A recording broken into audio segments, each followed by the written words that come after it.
El nostre reportatge pretén mostrar una visió general i bastant global i coral de les conseqüències de la llei del cinema català, tant a nivell polític com a nivell econòmic, mostrant cada un dels sectors, des de partits polítics fins als gremis, diferents gremis, fins a majors i exhibidores. Bé, nosaltres contactarem amb el Departament de Cultura, que en els propers dies farem una entrevista, segurament al seu secretari general. Després parlarem amb l'Associació d'Exhibidors de Cinema a Catalunya.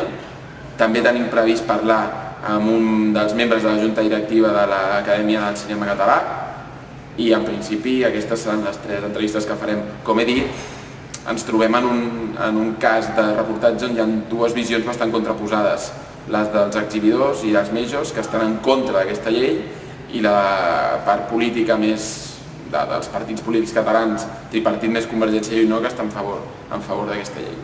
La nostra visió és mostrar quelcom bastant neutral, és a dir, no ens volem posicionar en lloc, simplement volem mostrar el que és i el que hi ha.